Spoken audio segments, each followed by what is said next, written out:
Welcome to top headlines. తెలంగాణలో ఉద్యోగాల భర్తీకి తమ ప్రభుత్వం కట్టుబడి ఉందని సీఎం రేవంత్ రెడ్డి స్పష్టం చేశారు. ఏడాది కాలంలోని 55,143 ఉద్యోగాలు ఇచ్చామని వెల్లడించారు. ఇది దేశంలోనే రికార్డని పేర్కొన్నారు. 10 ఏళ్లుగా పేరుకుపోయిన ఉద్యోగాలు ఇప్పుడు ఇస్తున్నామని తెలిపారు. గత 14 ఏళ్లలో గ్రూప్ 1 నియామకాలు చేపట్టలేదని రేవంత్ రెడ్డి ఆరోపించారు. గతంలో ఎన్నడూ ఒకేసారి 563 గ్రూప్ 1 ఉద్యోగాలు ఇవ్వలేదని అన్నారు. తాము గ్రూప్ 1 పై కుట్రలని ఛేదించి పరీక్షలు నిర్వహించామని పేర్కొన్నారు. మార్చి 31లోపు గ్రూప్ 1 నియామకాలు పూర్తి చేస్తామని ముఖ్యమంత్రి రేవంత్ రెడ్డి చెప్పారు. ఇక తెలంగాణ కేడర్ అధికారులు కేంద్రంలో ఉన్న రాష్ట్రం కోసం కృషి చేయాలని పిలుపునిచ్చారు. తెలంగాణ రాష్ట్రంలో మొదటి సంవత్సరంలో డిసెంబర్ 7, 2023 నుంచి డిసెంబర్ 7, 2024 ఒక్క సంవత్సరాన్ని కులబద్దగా తీసుకుంటే 55,143 ప్రభుత్వ ఉద్యోగ నియామకాలు మన ప్రభుత్వం చేపట్టింది. ఇది భారతదేశంలోనే స్వతంత్రం వచ్చినప్పటి నుంచి ఈనాటి వరకు అత్యధికంగా ప్రభుత్వ నియామకాలు చేపట్టడము. ఇంతవరకు ఏ రాష్ట్రము ఏ సంవత్సరం కూడా ఇన్ని ఉద్యోగ నియామకాలు చేపట్టలేదు. 10 సంవత్సరాలు పేరుకపోయిన నిర్లక్ష్యాన్ని, 10 సంవత్సరాలు కోర్టుల్లో నలిగిపోతున్న కేసులను పరిష్కరించుకుంటూ, పోటీ పరీక్షలను నిర్వహించుకుంటూ, అది పోలీసు నియామకాలు కావచ్చు, లేదా టీచర్ల నియామకాలు కావచ్చు, పారామెడికల్ సిబ్బంది కావచ్చు, ప్రతి శాఖలో సింగరేణిలో కూడా ఉన్న కారుణ్య నియామకాలు కావచ్చు, ఇలా చెప్పుకుంటూ వెళ్తే వివిధ శాఖలలో మొదటి సంవత్సరంలో నేను గర్వంగా స్పష్టంగా నేను చెప్పదలుచుకున్నాను, ఏ ప్రభుత్వము ఏ సంవత్సరము అమలు చేయని విధంగా మొదటి సంవత్సరంలోనే 55,143 ఉద్యోగ నియామకాలు చేపట్టడం ద్వారా దేశానికే తెలంగాణ రాష్ట్రం ఆదర్శంగా నిలబడ్డదని చెప్పి నేను ఈ సందర్భంగా చెప్పదలుచుకున్నాను. రెండవది, సివిల్ సర్వీసెస్ తర్వాత పబ్లిక్ సర్వీస్ కమిషన్ ద్వారా నియామకాలు జరిగే గ్రూప్ 1 పోస్టులు 2011 సంవత్సరంలో ఇచ్చిన నోటిఫికేషన్ ద్వారా నియామకాలు జరిగితే ఈరోజు 2025 సంవత్సరం 14 సంవత్సరాలలో గ్రూప్ 1 నియామకాలు చేపట్టలేదు. ఆనాడు ఉమ్మడి రాష్ట్రం కావచ్చు, లేదా 10 సంవత్సరాల తెలంగాణ రాష్ట్రంలో ఇంతవరకు గ్రూప్ 1 పబ్లిక్ సర్వీస్ కమిషన్ నియామకాలు చేపట్టలేదు. అడ్డంకులను అధిగమించి ఉన్న ఖాళీలను అన్నిటిని కూడా లెక్కగట్టి 563 గ్రూప్ 1 పోస్టులకు ఇంతవరకు ఉమ్మడి రాష్ట్రంలో కూడా 563 నియామకాలు ఎప్పుడూ జరగలేదు. మొదటిసారి 563 గ్రూప్ 1 పోస్టు ఖాళీలను రాబోయే 2 నెలల మన నియామకాలు చేపట్టబోతున్నాం. మనం జీవోలు ఇచ్చినప్పుడు ఎవరు ప్రశ్నించలే, మన ప్రిలిమ్స్ ఎగ్జామ్స్ కండక్ట్ చేసినప్పుడు ప్రశ్నించలే. ఏపీలో కూటమి విజయం సాధించిన తరువాత ప్రధాని నరేంద్ర మోదీ తొలిసారి రాష్ట్రానికి వస్తున్నారు. ఈ నెల 8న మోదీ విశాఖలో పర్యటించనున్నారు. ఈ నేపథ్యంలో ఏపీ విద్య, ఐటీ, ఎలక్ట్రానిక్స్, ఆర్టీపీఎస్ శాఖ మంత్రి నారా లోకేష్ విశాఖకు వెళ్లారు. మోదీ పర్యటన ఏర్పాట్లను లోకేష్ స్వయంగా పర్యవేక్షించారు. ఆయన వెంట మంత్రులు అచ్చెన్నాయుడు, డోలా బాల వీరాంజనేయ స్వామి, కొండపల్లి శ్రీనివాస్, పార్టీ సీనియర్ నేత కళా వెంకట్రావు కూడా ఉన్నారు. ప్రధాని పర్యటన నేపథ్యంలో ఏర్పాట్లకు సంబంధించి విశాఖ కలెక్టరేట్లో ఉన్నతాధికారులు, కూటమి ప్రజాప్రతినిధులతో మంత్రి నారా లోకేష్ నేతృత్వంలోని మంత్రుల బృందం సమీక్షా సమావేశం నిర్వహించింది. ఈ సందర్భంగా ప్రధాని పర్యటనకు సంబంధించి ఎలాంటి అవాంఛనీయ సంఘటనలు జరగకుండా పటిష్ట ఏర్పాట్లు చేయాలని అధికారులకు, ప్రజాప్రతినిధులకు మంత్రుల బృందం దిశానిర్దేశం చేసింది. ఈ సమీక్షా సమావేశంలో ఉత్తరాంధ్ర జిల్లాల కూటమి ప్రజాప్రతినిధులు, నాయకులతో పాటు ఇతర ఉన్నతాధికారులు పాల్గొన్నారు. మీరు చూస్తే నేను చెప్పిన దాంట్లో కేవలం ఉత్తరాంధ్రకే కాదు, లేదా దక్షిణాంధ్రకే కాదు, అన్ని ప్రాంతాలకి సమానంగా పనులు చేయాలి, అన్ని ప్రాంతాలు సమగ్ర అభివృద్ధి చెందాలన్న ఆలోచనతోనే ఎన్డీఏ ప్రభుత్వం నాడు నేడు ఎప్పుడు పనిచేస్తుంది. సో ఈ రోడ్ షోని, బహిరంగ సభని ప్రజలందరూ జయప్రదం చేయవలసిందిగా కోరుతున్నాం. గతంలో ఎన్డీఏలో ఉన్న పార్టీలందరూ ప్రతిపక్షంలో ఉన్నప్పుడు చెలుకులూరుపేటలో బహిరంగ సభ ఏర్పాటు చేసి అది బంపర్ సక్సెస్ అయింది. అంతేకాకుండా విజయవాడలో గౌరవ ప్రధానమంత్రి గారి కోసం ఇటుపక్క ముఖ్యమంత్రి గారు ఇంకో పక్కన పవన్ అన్న కలిసి రోడ్ షో చేశారు, అది కూడా భారీ సక్సెస్ అయింది. దానికి డబుల్ సక్సెస్ చేయాలన్న కృషితో అందరం పనిచేస్తున్నాం, చేయాలని తపంతో మేము ఉన్నాం. ముందు ఇంకా చాలా మనం కూడా అనేక కార్యక్రమాలు చేసుకోవాల్సిన అవసరం ఉంది. దారి తప్పిన రాష్ట్రాన్ని సరైన దారిలో పెట్టాల్సిన బాధ్యత మనందరిపైన ఉంది. ఇప్పటికీ చాలా అప్పుల పాలైపోయాం. గత ప్రభుత్వం చేసిన అప్పులు వడ్డీ కట్టేదానికే చాలా ఇబ్బందులు ఎదుర్కొంటున్నాం.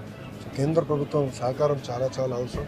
పెద్దలు అన్నట్టు పోలవరం కోసం ఇప్పుడు 2,000 కోట్ల రూపాయలు నిధులు ఇస్తాం జరిగింది. కేటాయింపులు కాదు, డైరెక్ట్ శాంక్షన్ చేస్తారు, అకౌంట్కి వచ్చినాయి. నిర్వాసితులకి దాదాపు 900 కోట్ల రూపాయలు వాళ్ళ బ్యాంక్ అకౌంట్లో నిన్న ఎన్డీఏ ప్రభుత్వం కూడా వేస్తాం జరిగింది. సో దారి తప్పిన రాష్ట్రాన్ని మన సరైన దారిలో పెట్టే క్రమంలో కేంద్ర ప్రభుత్వ సహకారం చాలా చాలా అవసరం. ఇప్పటికీ చాలా అందించారు, ముందు కూడా అందిస్తారు. అందుకే ప్రజలందరూ కూడా స్వచ్ఛందంగా వచ్చి ఈ కార్యక్రమాన్ని జయప్రదం చేయవలసిందిగా ప్రజలందరూ కూడా నేను కోరుతున్నా. ఇప్పుడు మీడియా మిత్రులుగా ఉన్న ప్రశ్న ఉంటే దానికి సమాధానం దాదాపు 1,00,000 మందికి ఉద్యోగాలు ఉపాధి కల్పించడానికి అవకాశం ఉంది. దాదాపు మనకి అది ఏజెన్సీ 1 కిలోమీటర్ ఉంటుంది. దత్ ఐలాండ్ దగ్గర నుంచి వంటల్ నుంచి ఆంధ్ర యూనివర్సిటీ వరకు 900 మీటర్స్, రఫ్లీ 1 కిలోమీటర్ రోడ్ షో ఉంటుంది. ఆంధ్ర యూనివర్సిటీలో బ్యారెక్స్ రెండు సైడ్స్. రోడ్లు, రైల్వే, ఎయిర్పోర్టులు బాగుపడితేనే దేశం అభివృద్ధి చెందుతుందని కేంద్ర హోంశాఖ మంత్రి బండి సంజయ్ తెలిపారు. అమెరికా లాంటి దేశాల్లో కూడా ఈ రంగంలో అభివృద్ధి సాధించిందని అన్నారు. అందుకే భారతదేశాన్ని కూడా అగ్రరాజ్యంగా మార్చాలనే లక్ష్యంతోనే ప్రధానమంత్రి నరేంద్ర మోదీ ప్రయత్నం చేస్తున్నారని అన్నారు. హైదరాబాద్ లోని బీజేపీ కేంద్ర కార్యాలయంలో బండి సంజయ్ మీడియాతో మాట్లాడుతూ కేంద్ర మంత్రి నితిన్ గడ్కరీ ఆధ్వర్యంలో రోడ్ల నిర్మాణానికి 1,00,000 కోట్ల రూపాయలు విడుదల చేశారని ప్రకటించారు. గ్రామాల నుంచి నగరానికి, రాజధాని వరకు రోడ్ల నిర్మాణం చేస్తున్నారని తెలిపారు. 10 ఏళ్లలో తెలంగాణకు 32,000 కోట్ల రైల్వే కోసం విడుదల చేశామని గుర్తు చేశారు. సికింద్రాబాద్ రైల్వే స్టేషన్ కు 720 కోట్లతో అభివృద్ధి చేస్తున్నామని తెలిపారు. 350 కోట్లతో నాంపల్లి రైల్వే స్టేషన్ ను అభివృద్ధి చేస్తున్నామని చెప్పారు. సోమవారం వర్చువల్ గా రైల్వే టెర్మినల్ ను ప్రధానమంత్రి నరేంద్ర మోదీ ప్రారంభిస్తారని చెప్పారు. గూడ్స్ రైళ్లు ఇక్కడ నుంచి ప్రయాణం చేస్తాయని వివరించారు. 25 రైళ్ల రాకపోకలు కూడా ప్రారంభం కానున్నాయని అన్నారు. ఇదేంటంటే 6 గ్యారెంటీల మీద ప్రజల దృష్టి మళ్లించడంలో లేదా ప్లాన్ ఇది. గతంలో కేసీఆర్ ప్రభుత్వం చేసింది ఇదే. ఇలా కాంగ్రెస్ పార్టీ ప్రభుత్వానికి మోసం చేయడంలో గురువు కేసీఆర్. వీళ్ళు ప్రజల సమస్యలను 6 గ్యారెంటీలను ఏ విధంగా పరిష్కరించాలని చెప్పి, ఏ విధంగా పాలన కొనసాగించాలని చెప్పి స్టడీ చేస్తూ దాని గురించి పట్టించుకోలేరు. కేసీఆర్ గతంలో ఏ విధంగా 10 సంవత్సరాలు మోసం చేసిండు, ఏ విధంగా ప్రజలను నమ్మించిండు, వాగ్దానాలను విస్మరించి ప్రజలతో అయితే మళ్ళీ ఎట్లా మోసం చేసి ఎట్లా అనుకోబడ్డాడు, ప్రజలు ఏ విధంగా మోసం చేసిండో అని చెప్పి ఆ విషయంలో శిక్షణ పొంది తిరిగి సేమ్ మోసాలు ఇలా కాంగ్రెస్ పార్టీ చేస్తున్నది. వాళ్ళు ఎందుకంటే అధికారులు వాళ్ళే, నాయకులు వాళ్ళే, దానిలోకి ఎలక్షన్లో సగం పొందున్నారు. ఆ బీఆర్ఎస్ పార్టీ ప్రభుత్వంలో ఏ విధంగా మోసం చేసిన అధికారులు వాళ్ళు దానిలో సగం మంది వీళ్ళ సంఖ్యలో ఏరారు. కాబట్టి ఏ విధంగా మోసం చేయాలనో ఇవాళ ప్లాన్ చేస్తున్నారు. ఇవాళ కేసీఆర్ అంతే, ఏదైనా ఇష్యూ వచ్చినప్పుడు టక్కన డైవర్ట్ చేస్తుండే దాని. ఇక వాళ్ళు వెంటనే ఇక మళ్ళీ దాని గురించి చర్చ జరిగేది. మీడియాలో బ్రేకింగ్ కానీ, తెల్లారి హెడ్లైన్స్ కానీ మొత్తం కొత్త ఇష్యూ అది. ఇక రైతుల ఇష్యూ వచ్చినప్పుడు ఇంకో ఇష్యూ తయారు చేస్తుండే, ఇష్యూ క్రియేట్ చేస్తుండే, ఆయన తయారు చేస్తుండే చర్చ జరగకుండా. సేమ్ కాంగ్రెస్ పార్టీ ప్రభుత్వం కేసీఆర్ ఎట్లా చేసిందో సేమ్ అట్నే చేసే ప్రయత్నం చేస్తుండేది వాళ్ళు. ఇప్పుడు లోకల్ బాడీ ఎలక్షన్స్ ఉన్నాయి. లోకల్ బాడీ ఎలక్షన్స్ ఇలా తల మీదకి వచ్చాయని చెప్పి, ఎందుకంటే మార్చి లోపల ఎన్నికలు నిర్వహించకుండా లోకల్ బాడీ ఎలక్షన్ జరగకుంటే ఇలా 15th ఫైనాన్స్ నుంచి రావాల్సినటువంటి 2,000 కోట్ల రూపాయల నిధులు ఆగిపోతాయి. కాబట్టి ఎట్టి బస్సులో ఎన్నికలు జరపాలి. ఎన్నికలు గెలవాలంటే కొత్త 6 గ్యారెంటీలు పక్క పెట్టి మళ్ళీ ఏదో హామీలు నెరవేరుస్తున్నట్టు చెప్పే ప్రయత్నం చేస్తున్నారు వాళ్ళు. అందుకే రైతు భరోసా, నేను తెలంగాణ సమాజానికి ఒకటి విజ్ఞప్తి చేస్తున్నాను. మీరు కాంగ్రెస్ పార్టీ మోసపూరితమైన మాటలు నమ్మి మోసపోకండి. గతంలో కేసీఆర్ గారు ఇదే విధంగా వివరించారు. విశాఖ సెంట్రల్ జైల్లో సెల్ ఫోన్లు దొరకడంపై విచారణ జరుగుతోందని హోంమంత్రి అనిత స్పష్టం చేశారు. కారాగారంలో పరిసరాలను అధికారులతో కలిసి ఆమె పరిశీలించారు.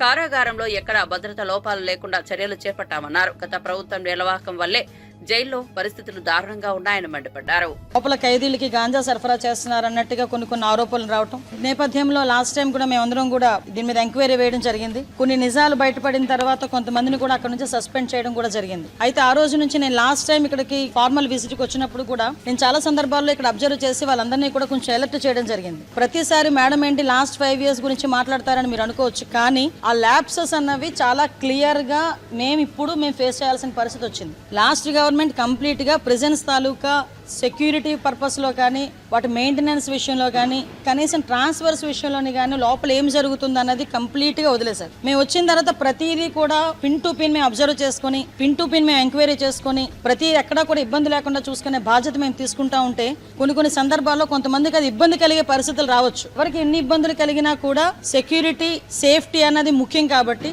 ద సేమ్ టైం లోపల ఎలాంటి ప్రిజనర్స్ మనం అనేసరికి లోపల ముద్దాయిలందరూ కూడా రకరకాల కేసుల్లో బయటకు వచ్చిన వాళ్ళు ఉంటారు. హత్య కేసుల్లో ఉంటారు, గొడవల్లో ఉంటారు, గాంజా కేసుల్లో ఉంటారు, రేప్ కేసెస్ ఉంటాయి, కొంతమంది లైఫ్ పడిన వాళ్ళు ఉంటారు. అంటే ఓవరాల్ గా ప్రిజన్ అనేది చాలా కేర్ గా చూసుకోవాల్సిన పరిస్థితి ఉన్నది. అటువంటి సిచ్యువేషన్స్ లో మేము నిజంగా చాలా షాకింగ్ న్యూసెస్ ఏంటంటే సెల్ ఫోన్లు బయటపడినాయి. అంటే సెల్ ఫోన్లు కూడా వాళ్ళు యూజ్ చేసే పరిస్థితులు వచ్చినప్పుడు మేము కంపల్సరీగా ఎంక్వైరీ చేసుకోవాలి. ఎంక్వైరీలు ఎవరైనా తప్పు చేశారన్న సంగతి తెలిస్తే కనుక వాళ్ళని పనిష్మెంట్ ఇచ్చుకునే పరిస్థితి రావాలి. దీన్ని కూడా గవర్నమెంట్ ఇక్కడ ఉన్న ఎంప్లాయీస్ అందరూ కూడా దీన్ని కూడా అర్థం చేసుకొని ఫర్దర్ గా కూడా వాళ్ళ వర్క్లు ప్రాపర్ వేలో వారు వర్క్స్ చేసుకునే పరిస్థితి రావాలి. ఎందుకని మేము చెప్తున్నామంటే ఇప్పుడు సెల్ ఫోన్స్ దొరికినాయి. ఆ సెల్ ఫోన్ నుంచి మేము ఆల్రెడీ ఎంక్వైరీ స్టార్ట్ చేసాం. సిడిఆర్ తీసుకుంటాం. ఐఎంఐ నెంబర్ నుంచి ఎక్కడి నుంచి ఏ సిమ్ ఇందులో యూజ్ చేశారు, ఏ నెంబర్ నుంచి వెళ్ళింది, ఏ నెంబర్ నుంచి లోకల్ నుంచి ఎన్ని కాల్స్ బయటకు వెళ్ళి ఎవరు అవతల వాళ్ళు మాట్లాడారు. సో ఇవన్నీ కూడా ఎంక్వైరీ చేసుకుంటూ లోపల నుంచి బయట ఎవరితో మాట్లాడారో వాళ్ళు కూడా రేపొద్దున్న కోర్టు ముందు హాజరయ్యే పరిస్థితి వస్తుంది. వాళ్ళు కూడా తప్పు చేసిన వాళ్ళ పరిస్థితి వస్తుంది. రౌడీ షీటర్స్ కూడా బయటికి వెళ్లి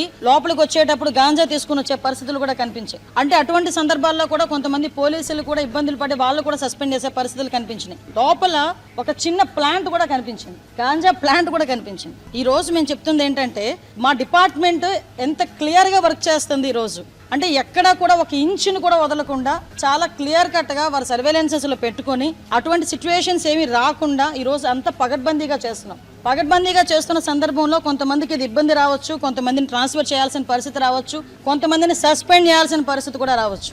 దీన్ని పెద్ద భూతద్దంలో చూసి మళ్ళీ మా మీదకి తిరిగి అదేదో అంటారు కదా బురద జల్లే పరిస్థితి మాత్రం రాకూడదని ముందుగా మీ అందరికీ కూడా ఇన్ఫర్మేషన్ ఇస్తున్నాం. మేము చాలా క్లియర్గా దీని మీద ఎంక్వైరీ చేస్తున్నామండి. ఎక్కడ ఏ పొరపాటు జరిగినా కూడా ఎవరిని కూడా ఉపేక్షించే పరిస్థితి లేదు. ఆ ఎంప్లాయీస్ అయినా కూడా నేను ఇప్పుడే ఎంప్లాయీస్ అందరికీ కూడా చెప్పి వచ్చాం. ప్రిజన్స్ లో కానీ పోలీస్ స్టేషన్స్ లో కానీ 5 సంవత్సరాల పైన ఈ రోజు వరకు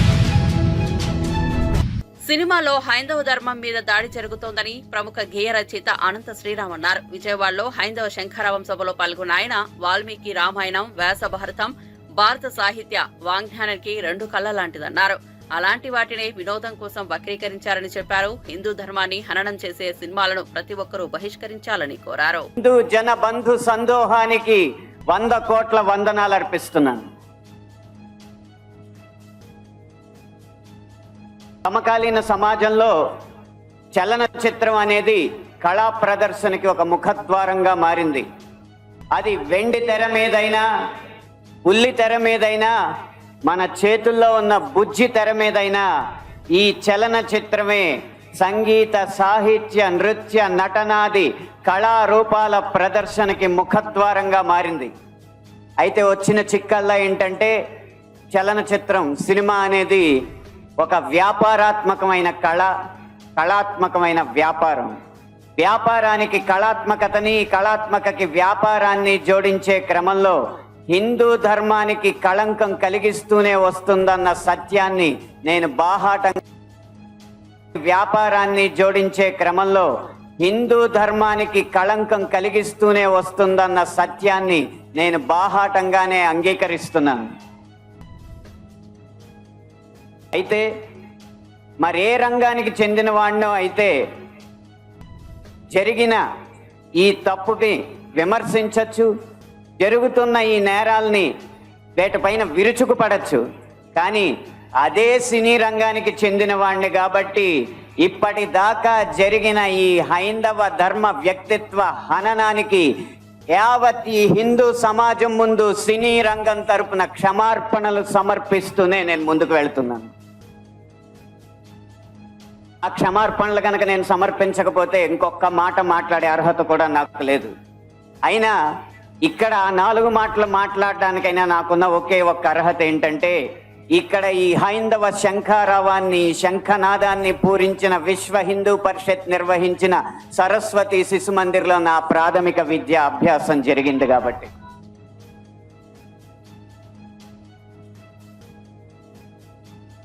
సినిమాల్లో హైందవ ధర్మం మీద దాడి ఎలా జరుగుతుంది, హైందవ ధర్మ హననం ఎలా జరుగుతుంది అనేది ఒక 3 కోణాల్లో 3-4 ఉదాహరణలో క్లుప్తంగా విభజించి వివరించే ప్రయత్నం చేస్తాను. తెలంగాణ రాష్ట్రంలో ఒకే ఆర్థిక సంవత్సరంలో రైతు రుణమాఫీ చేయడం చరిత్రలో నిలిచిపోతుందని కాంగ్రెస్ పార్టీ నేత అద్దంకి దయాకర్ అన్నారు. రైతు రుణమాఫీ, రైతు భరోసా ఇచ్చిన ప్రభుత్వంగా సీఎం రేవంత్ రెడ్డి ప్రభుత్వం నిలిచిందని, కాంగ్రెస్ మాటల ప్రభుత్వం కాదు చేతల ప్రభుత్వమని ఆయన చెప్పుకొచ్చారు. అలాగే బీజేపీ, బీఆర్ఎస్ పార్టీలు వ్యవహరిస్తున్న తీరుపై ఆయన ఫైర్ అయ్యారు. బీజేపీ, బీఆర్ఎస్ ప్రయత్నాలు రైతులను దోచుకుంటున్నాయని అన్నారు. కాంగ్రెస్ ప్రభుత్వం ఇంత చేస్తున్నా బీఆర్ఎస్ విమర్శించడం సిగ్గుచేటని మండిపడ్డారు. తెలంగాణ రాష్ట్రంలో ఉన్న బీఆర్ఎస్, బీజేపీ పార్టీలకు ప్రభుత్వాన్ని విమర్శించడం తప్ప మరొకటి తెలియదని ఈ సందర్భంగా టీపీసీసీ ప్రధాన కార్యదర్శి అద్దంకి దయాకర్ చెప్పుకొచ్చారు. ప్రభుత్వం తీసుకున్నది ఇదే కాకుండా బోనస్, అన్ని పంటలకు మద్దతు ధరతో పాటు పంట నష్ట పరిహారం, రైతు బీమా కూడా ఇస్తున్న ఏకైక ప్రభుత్వం. వ్యవసాయ పనిముట్లకు కూడా సబ్సిడీలు ఇచ్చి డ్రిప్ లాంటి వాటిని కూడా మళ్ళా పునరుద్ధరించే కార్యక్రమం ఈ ప్రభుత్వం తీసుకున్నది. కాబట్టి ఇది కంప్లీట్గా రైతు పక్షపాత ప్రభుత్వంగా ఈరోజు ఉన్న పరిస్థితిని గమనించాల్సిన అవసరం ఉంది. ప్రతిపక్షాలు కూడా ఆ విషయాన్ని గమనంలోకి తీసుకోకుండా ఇష్టానుసారంగా మాట్లాడటం అనేది మాత్రం చాలా విచిత్రం. ఇలాంటి పరిస్థితిని ఎక్కడ కూడా ఏ రాష్ట్రంలో కూడా ప్రతిపక్షాలు ఇట్లా ఉండగానైతే నేను చూడలేదు.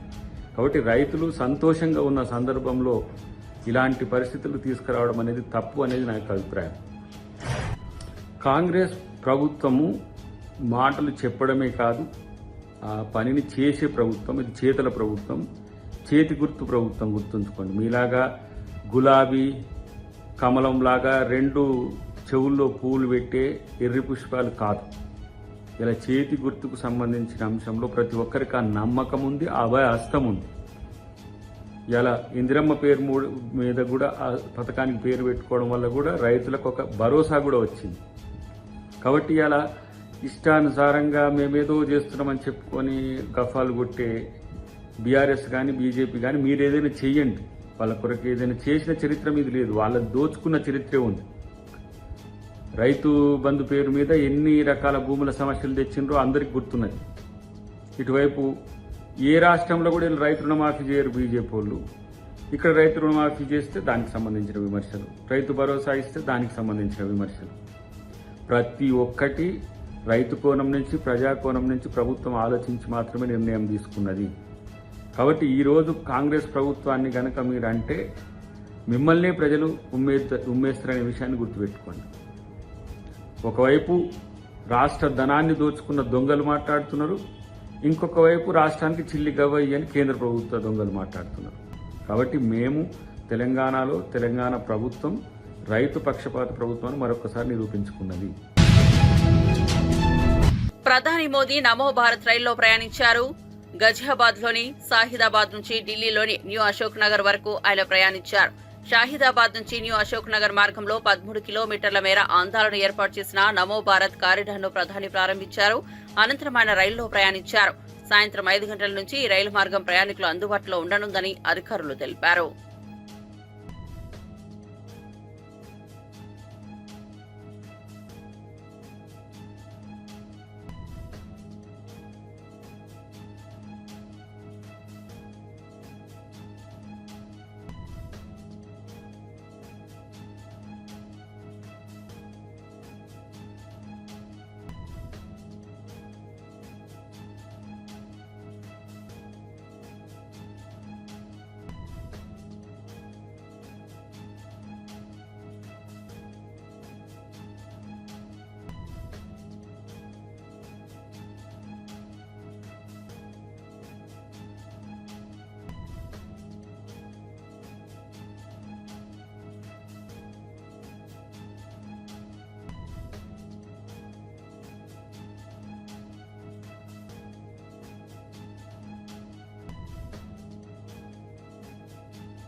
తెలంగాణ యువతను రాష్ట్ర, జాతీయ, అంతర్జాతీయ స్థాయిలో పోటీ పరీక్షల్లో ప్రోత్సహించేందుకు, ఉన్నత విద్యను అందుకునేందుకు రాష్ట్ర ప్రభుత్వం పలు ప్రోత్సాహక పథకాలు అమలు చేస్తోందని డిప్యూటీ సీఎం బట్టి విక్రమార్క తెలిపారు. ప్రజాభవన్లో రాజీవ్ గాంధీ సివిల్స్ అభయహస్తం చెక్కుల పంపిణీ కార్యక్రమంలో సీఎం రేవంత్ రెడ్డితో పాటు డిప్యూటీ సీఎం బట్టి విక్రమార్క హాజరై మాట్లాడారు. బట్టి మాట్లాడుతూ ఉద్యోగ కల్పన ప్రధాన లక్ష్యంగా మనం కొట్లాడి తెలంగాణ తెచ్చుకున్నామన్నారు. యూపీఎస్సీలో మన విద్యార్థులు రాణించాలని ప్రభుత్వం వారిని ప్రోత్సహించేందుకు రాజీవ్ గాంధీ సివిల్స్ అభయహస్తం పథకం అమలు చేస్తోందన్నారు. సివిల్స్ లో 40 మందిలో మెయిన్స్ నుంచి ఉత్తీర్ణత సాధించి 20 మంది ఇంటర్వ్యూకు ఎంపికవడం అభినందనీయమన్నారు. మెయిన్స్ లో ప్రిపేర్ అయ్యి ప్రిలిమ్స్ కోసం ఉత్తీర్ణులు కావటం కోసం ప్రయత్నం చేస్తే దాంట్లో 20 మంది మెయిన్స్లో పాస్ అయ్యి ఈరోజు ఇంటర్వ్యూకి సెలెక్ట్ అయి ఉన్నటువంటి ఆ 20 మందిని కూడా ప్రోత్సహించి వారికి కూడా ₹1,00,000 చెక్నిచ్చి ప్రోత్సహిస్తే ఆ ఇంటర్వ్యూకి ఢిల్లీ పోయినప్పుడు యూపీఎస్సీ ఎగ్జామ్ కోసం అక్కడ ఇక్కడ ఉండటానికి కావాల్సిన పరిస్థితుల్లో రెంట్కి ఉండాల్సిన పరిస్థితి వస్తుంది, భోజనం ఖర్చులు ఉంటాయి, కొద్దిగా కోచింగ్ సెంటర్ పోతే వాళ్ళ ఫీజు ఉంటుంది.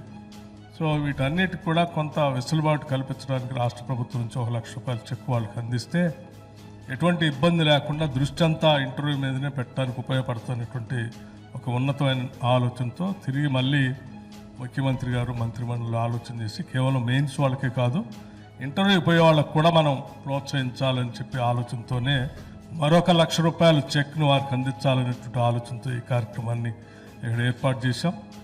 అందులో భాగంగా ఈరోజు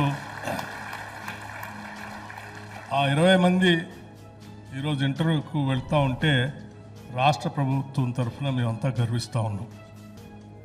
ఈ 20 మంది యూపీఎస్సీ ఇంటర్వ్యూలో పూర్తిగా సంపూర్ణంగా విజయవంతులై అందులో సెలెక్ట్ అయ్యి వస్తే నిజంగా తెలంగాణ రాష్ట్రానికి అంతకంటే కావాల్సింది ఏమీ లేదని కూడా సంతోషిస్తున్నాం.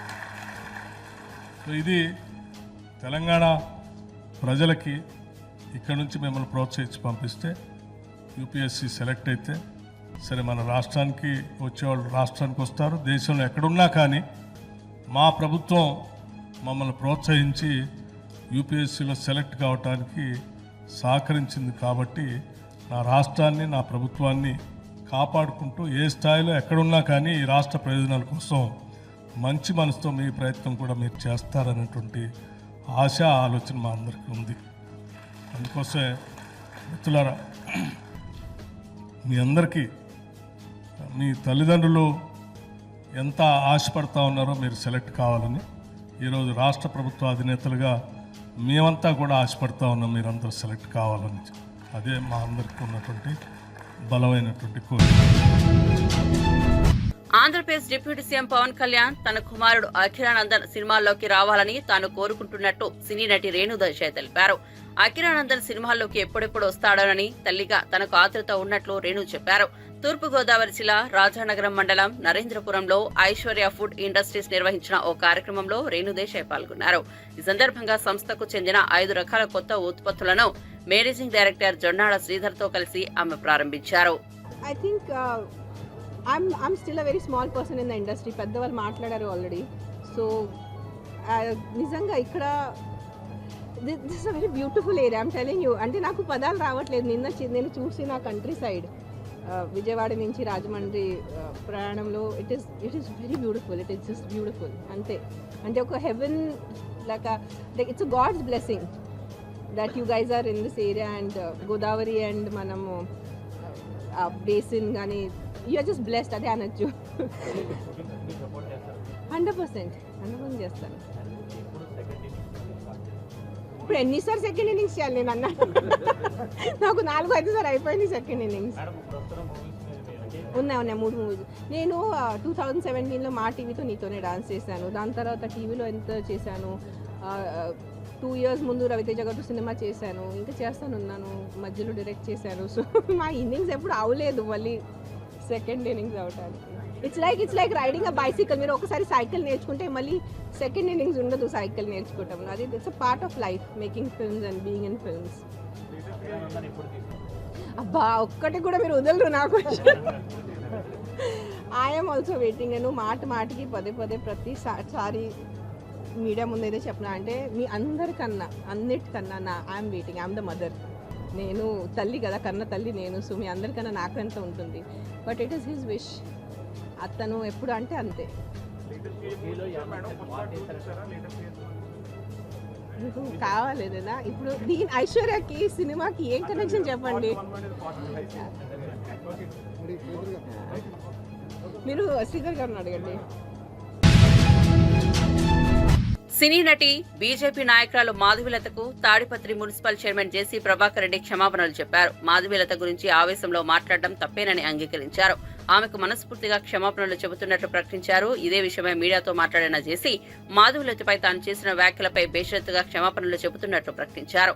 తన వయసు 72 సంవత్సరాలని ఆవేశంలో మాట్లాడాలనే తప్ప ఎవరిని కించపరచాలనే ఉద్దేశంతో మాట్లాడలేదన్నారు. ఎవరి బ్రతుకు తెరువు వారిదేనని అన్నారు.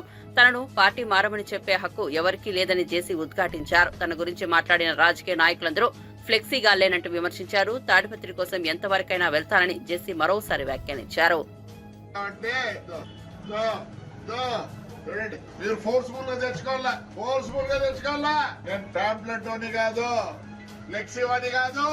I'm in the heart of my people. వాళ్ళందరికీ ఉండేది నేను తగ్గుతా. మనకు కావాలనుకున్న రోజులో ఇదే ధైర్యంగా ఉంటా. ఐఎమ్ సారీ, ఏదేదో మాట్లాడుతున్నారు. నేను పార్టీ మారాలి. నాకేమవుతుంది పార్టీ మారాల్సి ఉంటుంది? నువ్వు నిన్న మొన్న వచ్చినావు, నన్ను పార్టీ మాట్లాడు. నా పార్టీ కాదు. నేను తెలుగుదేశం పార్టీలు ఉండేది కూడా only because of Chandrababu Naidu. ప్రమాణం చేసి చెప్తాను, ఆయన విషన్ బట్టి. ఆయన ఈ పొద్దు అమరావతి అంట అన్నాడు. పెద్ద ఆయన దగ్గర డబ్బులున్నాయి, నా దగ్గర డబ్బులు లేవు. కనీసం ఒక్క 0.5% అన్నా I will be competitive with Chandrababu Naidu for the development of Tadipatri. I know how to develop. ఆయనకి ఏ విజన్ ఉందో, నేను కాంగ్రెస్ ఉన్నప్పుడు ఆయన ఒక్కడే స్లోగన్ ఇచ్చాడు, గ్రీన్ అండ్ గ్రీన్. నా మీద మాట్లాడే వాళ్ళందరూ చెప్తాను, పనిచేసి చూపించండి. పదవి ఉండదు, పదవి పోతే మిమ్మల్ని పదకరించేవాడు కూడా ఉన్నాడు. గన్మెన్ పెట్టుకొని దొరుకుకుంటాను 4-5 మందిని. నా గన్మెన్ కూడా లేడు రే, నా కొడుకు కూడా లేరు గన్మెన్. అవసరం ఏంటి? అదే ఒక మాట అన్నా అమ్మాయిని, మంచిది కాదు. ఎందుకంటే ఆవేశము, ఓవర్ ఎక్సైటెడ్ అయింది. నాకు ఆ అమ్మాయి అంటే ఏం రాదు పాపం, అమ్మాయిని అంటే నాకేం రాదు పాపం.